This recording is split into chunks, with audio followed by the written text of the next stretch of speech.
Jesse Marsch. You know, I talked about how he was recently, we talked about previously when he was appointed as Canadians men's national team job. We discussed that. We discussed the challenges. And I discussed, the issues I had with Canada making the decision late. Now, there was a little bit more that I want to add to that side of it.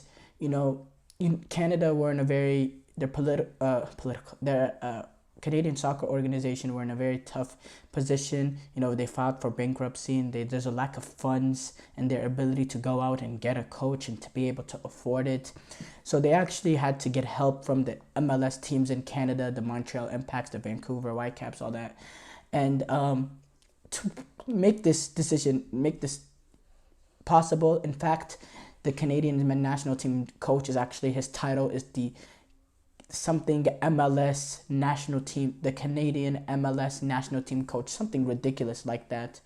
They added MLS to the title because they're fun. I don't know, it's complicated, but yes, he is gonna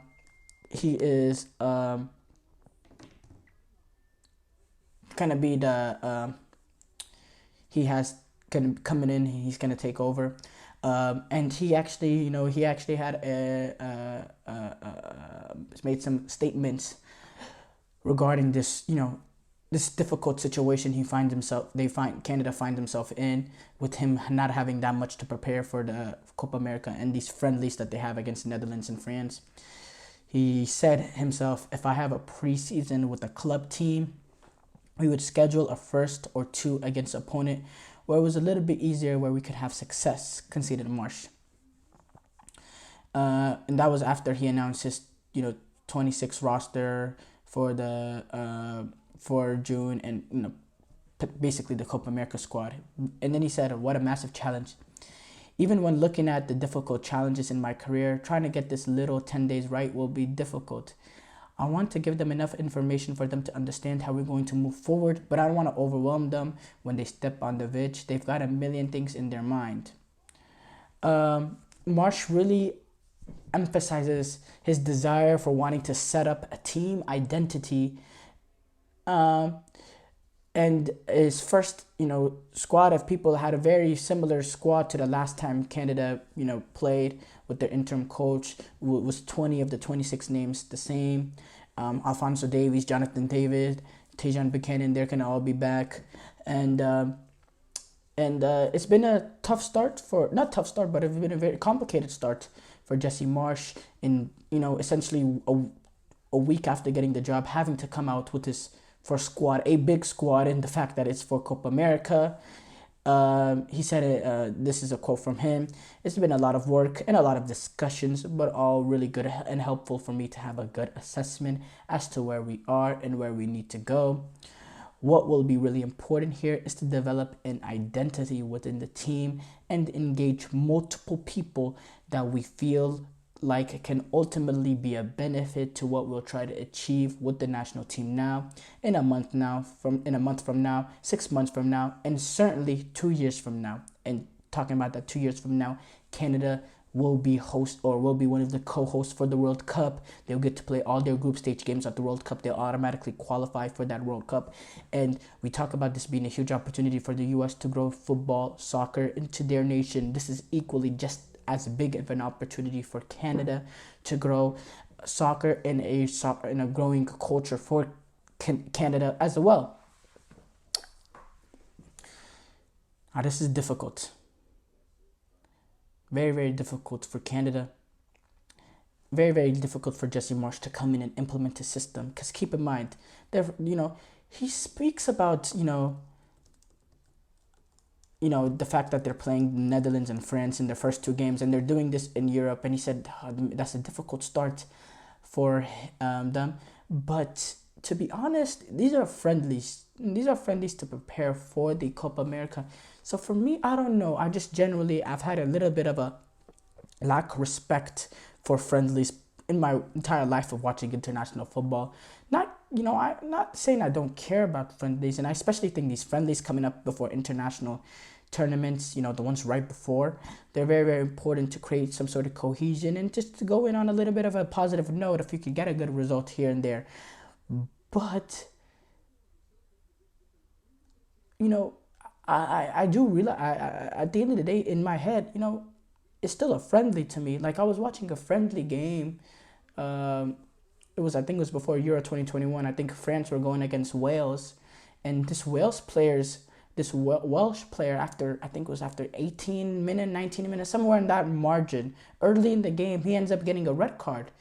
And in my mind, I'm watching this, just trying to, study these two teams entering the European Championship. And in my mind, I'm just like, oh, what a waste of 60 plus minutes now, or 70 minutes. What a waste of a game happening here, because a red card, I mean, in a friendly, it just totally shifts the dynamics of it. Like, the two teams, they can't really prepare the way that they're trying. We can't really get a good look on the prospect of these two teams. And it was just like, oh man, now it's just going to be a waste of time. Um, so, I'm going on this international friendly. So I'm just saying, the fact that he's, this Jesse Marsch is really going about these international friendlies, I don't think that's the main concern here. I think the main concern here is the fact that they open up the Copa America against Argentina. Keep in mind, Copa America is crucial for Mexico, USA, and Canada in terms of their development, in terms of getting ready for the World Cup in 2 years. Because these are the only competitive matches these three nations will have between the last World Cup and the following World Cup. Now, Nations League, they are competitive and all that, but they truly get much more competitive in the knockout stages. And, okay, so I'm going to reframe that. Besides Nations League, yeah. But what I'm trying to say is, every other nation, they have World Cup qualifiers to prepare for. Canada, US, Mexico, they automatically go straight through into the World Cup. There is no World Cup qualifiers. So these games, these intensity games, are very, very important. And they're going to be going up against talented opposition. Because this Copa America will have Argentina, will have Brazil, will have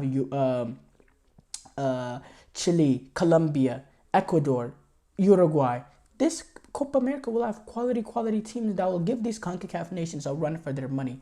So the fact that Canada opened up their Copa America against the defending World Cup champions, Argentina, that will be massive, massive concern for Jesse Marsch. Because if you go into that opening game and you get thumped by Argentina, it kind of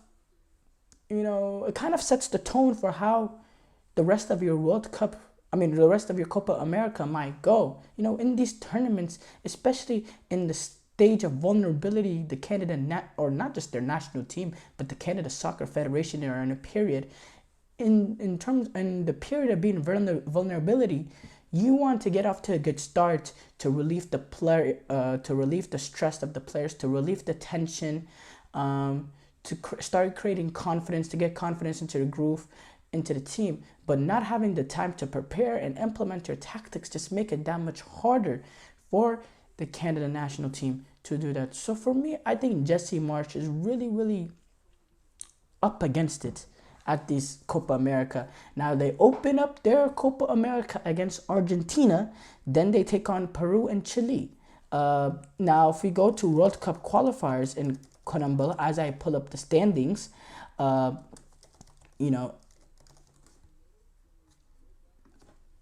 Peru are bottom of that with 2 draws and 4 losses, and Chile is not that far, third bottom with 1 win, 2 draws, and 3 losses. So when you look at it from that point of view, if you're as a Canada fan, you're going in there with life, because Canada do have talent in their team, and Canada do have a Tejan Buchanan, and Alfonso Davies, and Jonathan David. Those are 3 teams that will walk into the Peru national team and start from them and be their best players. They'll come into the Chile national team and start for them and be their best players.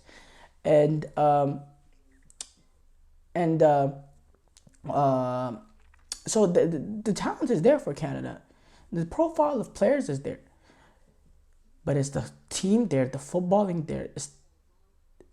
Is the team ready? Is the team unified? And I'm not saying there's problems within the team. I'm saying there's organizational problems just in general that start from the top. And when it starts from the top, it starts sprinkling to the team and all that.